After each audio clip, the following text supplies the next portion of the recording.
Some systems do not survive through force. They survive through regulation.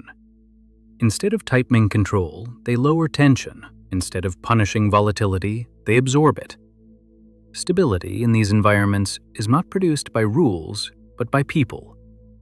In such systems, certain individuals function as buffers. They take in emotional pressures so the structure itself does not have to change. Conflict does not disappear. It is redistributed. Anger is softened, fear is slowed, uncertainty is made manageable.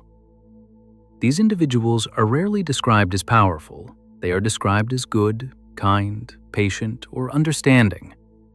Their actions are framed as personal traits rather than structural functions. This makes their role appear optional rather than necessary. Over time, systems learn to rely on this type of presence. When tension rises, it is not addressed directly. It is redirected toward the stabilizing figure. Their calm becomes a resource. Their endurance becomes infrastructure.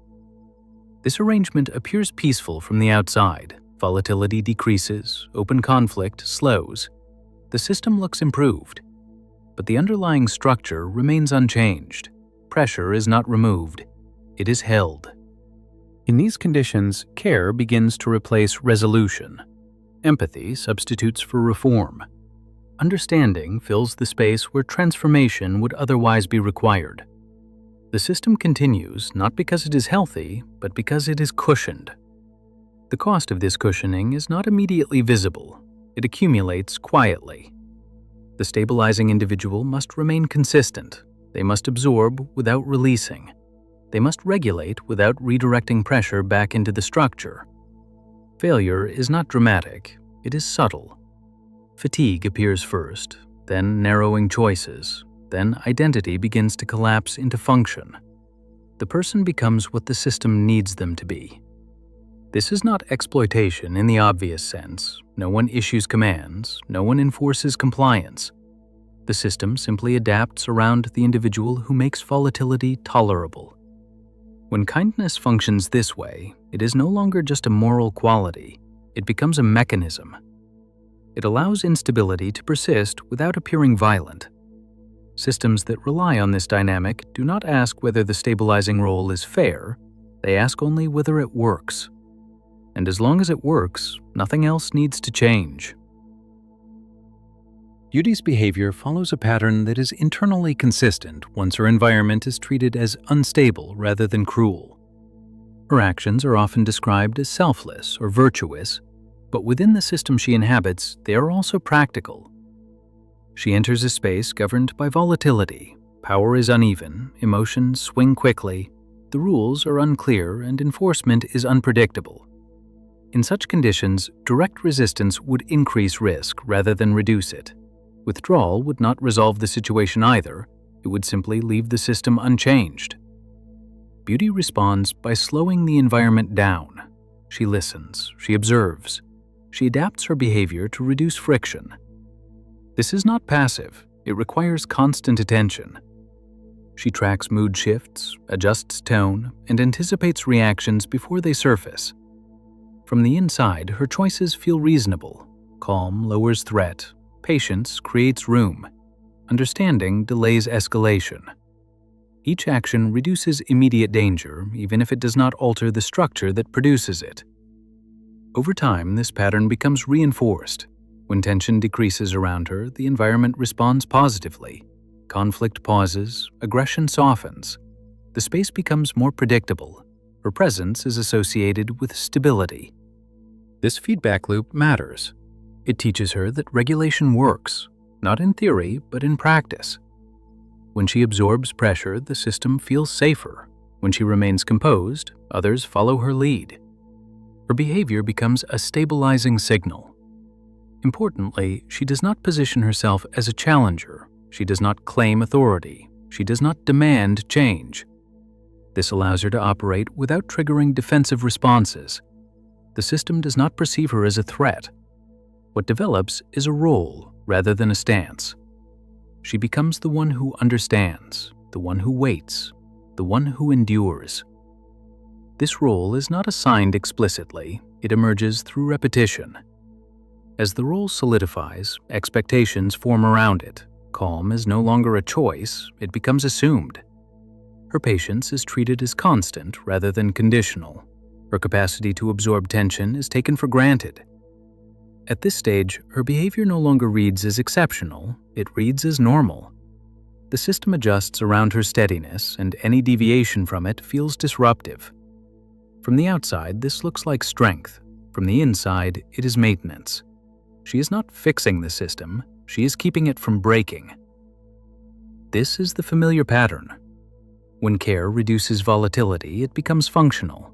When it becomes functional, it becomes relied upon. And when it is relied upon, it quietly stops being optional. The tension in Beauty's environment does not appear suddenly. It grows gradually as the system adjusts around her behavior. What changes is not what she does, but what the system begins to expect her to do. In the beginning, her calm has an effect because it is not assumed. It interrupts volatility by contrast. When she remains composed, others hesitate, reactions slow, emotional momentum weakens. This creates short periods of relief. The system registers this relief. It learns that stability can be achieved without altering its structure. Nothing fundamental needs to shift, no rules need to change, no power needs to be questioned. The presence of one regulating figure is enough. As this pattern repeats, responsibility subtly moves. The system stops containing its own instability. It waits for regulation to arrive from outside itself. Pressure is redirected rather than resolved. This is not a conscious decision. No one plans it. The system simply follows the path of least resistance. If calm appears reliably from one place, it stops generating it internally. Over time, Beauty's role changes in texture. Her patience is no longer a response to specific moments. It becomes a background requirement. Her understanding is no longer appreciated as effort, it is treated as baseline. This shift is quiet but decisive. When expectations settle, choice disappears. What once felt like generosity becomes obligation. Not because anyone demands it, but because everything stops working without it. The system grows increasingly sensitive to her presence. When she is calm, things hold. When she hesitates, tension rises. When she withdraws emotionally, instability leaks back in. This feedback creates pressure. Her internal state begins to matter more than external conditions. The system reacts to her regulation instead of regulating itself. At the same time, the environment does not simplify. It remains volatile. It remains uneven. The same patterns repeat. The same power dynamics persist.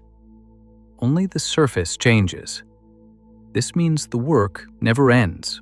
There is no moment of completion, no signal that enough has been done. Stability lasts only as long as she actively maintains it. As time passes, the cost increases.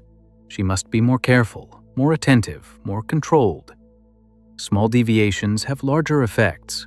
Minor lapses produce noticeable disruption. This creates a narrowing of space. Emotional range contracts. Expression becomes selective. She learns which reactions are safe and which are not. Spontaneity fades. Importantly, the system does not recognize this narrowing as damage. From its perspective, things are improving. There is less conflict, less visible harm. The structure appears more livable. This is the central tension. The system's stability is built on her constant regulation, but that regulation prevents the system from ever changing. Improvement becomes maintenance. Calm becomes containment. Any attempt to alter the structure now carries risk.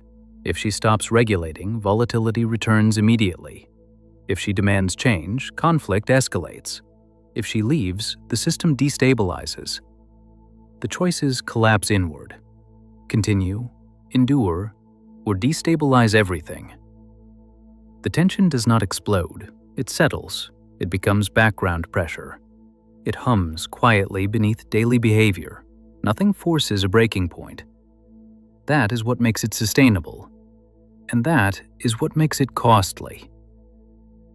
Machiavelli begins from a simple idea. Power is whatever keeps a system intact. It does not need to look harsh. It does not need to announce itself. It only needs to prevent collapse. From this view, methods are secondary. Outcomes are what matter.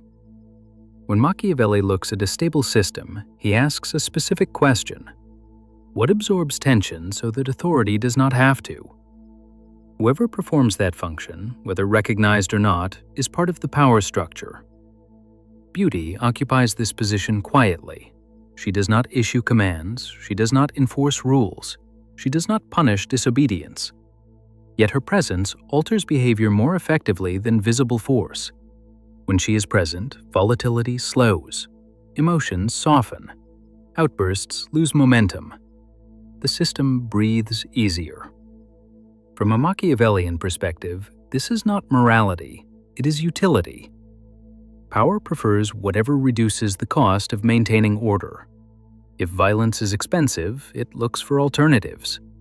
If fear generates resistance, it seeks softer tools. Beauty becomes one of those tools. Her kindness lowers the need for coercion. Her patience delays escalation. Her understanding allows authority to remain unchallenged.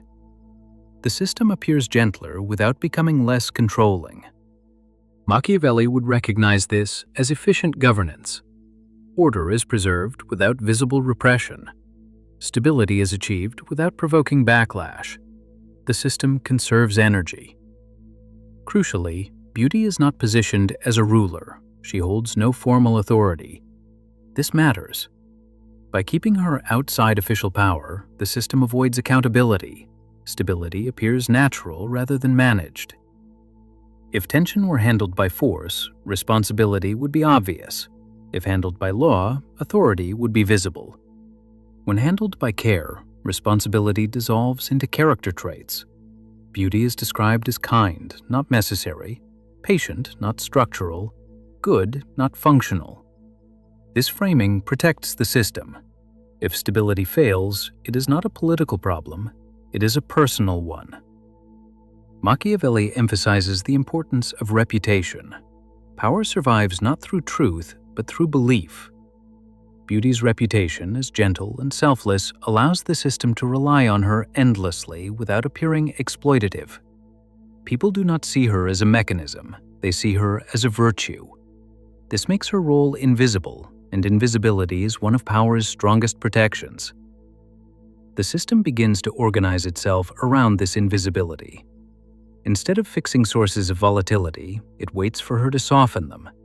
Instead of changing conditions, it manages reactions. This shifts where power resides. Authority no longer needs to intervene directly.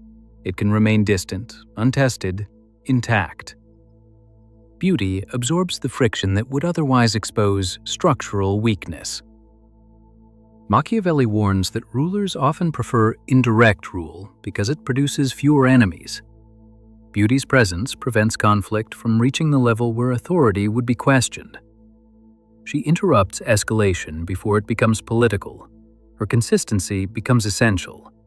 Predictability is valuable to power. When the system knows how someone will respond, it can rely on them without negotiation. But predictability also removes leverage. Because beauty does not threaten disruption, she gains no bargaining power. The system benefits from her labor without conceding anything in return. Machiavelli would see this as a one-sided exchange.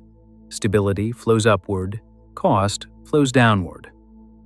Yet the system has no incentive to change this arrangement. It works, order is preserved, appearances improve. The structure remains untouched. Importantly, this is not cruelty, it is optimization.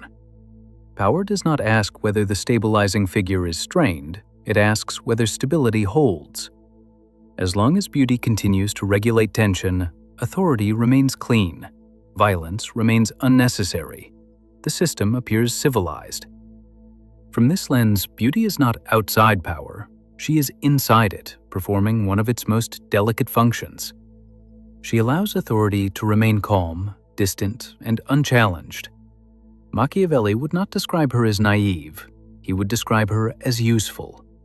And usefulness in a power structure is never neutral. The system does not need her to rule, it needs her to prevent the need for rule. As long as she does, power stays where it is. From a Jungian perspective, beauty's role begins to affect not just the system around her, but the structure of her inner life. Jung is concerned with how identity forms under pressure and what happens when a person must become something specific in order to be accepted or survive. Jung describes the persona as the face we present to the world. It is not false, it is functional. It allows us to operate within a given environment. The problem arises when the persona becomes too rigid or when it replaces the rest of the self. Beauty's persona is calm, understanding, patient, and emotionally available. At first, this persona aligns with her values. It feels natural. It helps her navigate instability. It keeps her safe. Over time, however, the environment begins to demand this persona consistently. Calm is no longer situational. It becomes expected. Understanding is no longer a choice. It becomes a requirement. As this happens, the persona thickens. It becomes less flexible. Beauty must remain composed even when she feels fear, anger, or exhaustion. The mask does not come off because the system depends on it. Jung warns that when the persona becomes the primary identity, other parts of the psyche are pushed out of awareness. They do not disappear, they move into the shadow. In beauty's case, the shadow does not contain cruelty or malice. It contains fatigue, frustration, resentment, the desire to stop regulating, the wish to be held rather than holding everything together. These impulses are not acted on because they threaten stability. Expressing them would disrupt the environment. So they are suppressed, not denied, but postponed indefinitely. The shadow grows quietly under these conditions. Each unexpressed reaction adds weight. Each moment of self-silencing deepens the split between who she is and who she must be. Jung describes this as a fracture of individuation. Individuation requires differentiation. It requires the freedom to explore conflicting feelings and integrate them into a coherent self. Beauty is denied this process. Her development stalls not because she lacks insight, but because insight would create tension the system cannot tolerate. Growth becomes dangerous. Consistency becomes safer. The psyche adapts by narrowing. Emotional range contracts. Certain thoughts are filtered out before they reach awareness. This is not repression in a dramatic sense. It is regulation turned inward. Over time, the self begins to feel thin. Identity becomes function. She is no longer someone who chooses to be patient. She is the patient one.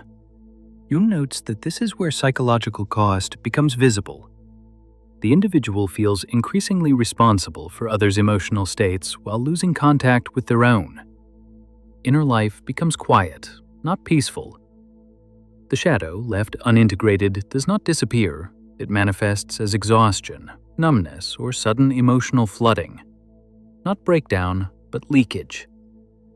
Beauty's kindness remains intact, but it becomes heavier. It requires effort. What was once spontaneous becomes managed. What was once open becomes controlled. From a Jungian view, this is not virtue increasing, it is balance decreasing. The psyche is compensating for an environment that does not allow wholeness. There is no villain here. The system does not intend harm. But intention does not matter to the psyche, only conditions do. Beauty becomes split between who she is internally and who she must remain externally. The longer this persists, the harder integration becomes. Jung would not call this failure. He would call it an unresolved process, a self held in suspension. The cost is not immediate collapse, it is quiet disconnection. The self remains functional but no longer fully present, and the system once again continues to work. Nietzsche looks at values under pressure. He is not interested in what people believe is good in calm conditions. He wants to see what happens to values when they are tested by survival, constraint, and imbalance. Beauty's values are clear. She values kindness, patience, understanding, and care. These values work well in many environments. They reduce conflict, they make relationships possible, they allow cooperation to continue. Nietzsche would not question whether these values are sincere. He would ask something else. He would ask what these values do when they are the only way the system remains stable. Under pressure, values change their function. What begins as choice becomes necessity. What begins as expression becomes obligation. The value remains, but its meaning shifts. Beauty's kindness no longer operates as free expression. It becomes a condition for stability. If she withdraws it, the system destabilizes. If she maintains it, the system continues unchanged. Nietzsche is concerned with this kind of situation. When a value is required for survival, it stops being purely affirming. It begins to cost the individual who holds it. He distinguishes between values that strengthen the person who holds them and values that keep a system running at that person's expense. This distinction is not moral, it is functional. In Beauty's case, her values allow her to endure. They help her survive inside the system. But they do not expand her range of action, they narrow it. Her kindness does not open new possibilities, it closes off certain responses. Anger becomes unsafe, refusal becomes dangerous, withdrawal becomes destructive. Nietzsche would say that the value has stopped serving life broadly and has started serving a specific structure. The value persists, but it is no longer flexible. This creates tension between survival and growth. Beauty survives by adapting her values to the system, but growth would require those values to change, stretch, or even break. Nietzsche does not condemn adaptation, he simply observes its cost.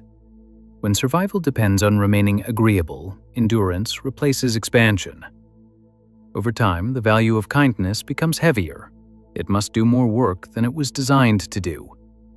It carries stability, meaning, and continuity all at once. Nietzsche warns that values can become inverted under pressure. What once felt empowering begins to feel restrictive. What once expressed strength becomes a form of endurance.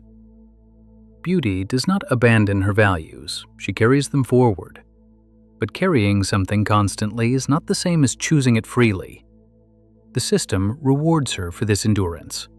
Calm is praised, patience is admired, understanding is celebrated. These rewards mask the cost. Nietzsche would note that admiration often appears where extraction is taking place. The system praises what it depends on. From this lens, beauty's values do not fail, they succeed too well. They keep the system functioning without demanding transformation. The question Nietzsche leaves open is not whether these values are right or wrong, it is whether they still belong to the person who holds them, or whether they now belong to the system that requires them. When values stop being chosen and start being required, they change their meaning. They may still look like virtues, but under pressure, they function differently. After this point, the story no longer moves toward transformation. It begins to repeat itself in quieter ways. The system continues to function, but nothing fundamental changes.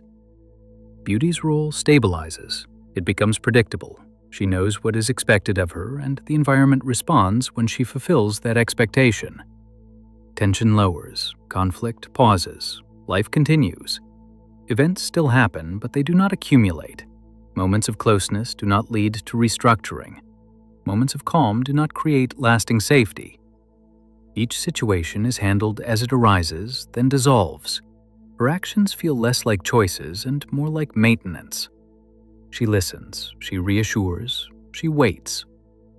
These behaviors are no longer responses to specific threats, they are routines. The system treats this as success. There is less visible disruption, less noise, less fear. From the outside, the situation appears improved. But improvement does not turn into movement. Stability does not turn into change. The same patterns return in slightly softer forms. Beauty remains centered in this process, not as a leader, not as a challenger, but as a constant presence. Her steadiness becomes part of the system's rhythm. Agency spreads thin. No single moment feels decisive. No action feels final. Everything continues without climax. The narrative loses urgency. It does not escalate. It sustains.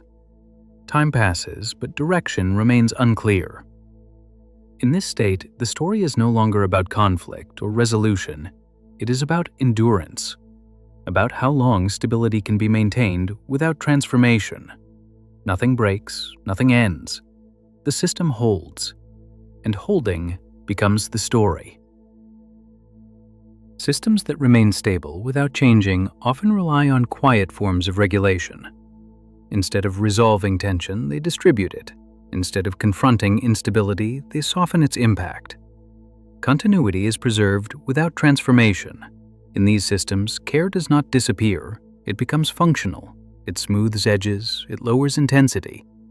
It allows everyday life to continue without addressing the conditions that create strain. Beauty's role fits precisely into this structure. She does not force change. She makes change unnecessary. Her presence reduces visible harm, and that reduction becomes sufficient. The system does not need to become healthier. It only needs to become tolerable. As long as volatility is managed, deeper shifts are postponed indefinitely. This arrangement does not announce itself as unfair. It does not look violent. It does not feel urgent. It feels calm. That is why it lasts. Over time, kindness stops being a moment and becomes a position. Care stops being an action and becomes a role. What was once offered freely becomes part of how the system functions. The difference is subtle. Kindness still looks like kindness. Patience still looks like patience. But the space to withdraw them narrows. The system does not register this narrowing. From its perspective, things are working. Stability remains. Daily life continues. Pressure does not vanish. It settles. It concentrates. It is held in one place rather than spread across the structure. Beauty does not collapse under this weight. She continues. That continuation is what keeps the system intact. Nothing breaks, nothing ends, nothing demands resolution. The structure holds, quietly and effectively, supported by care that has become indispensable. Until the next observation.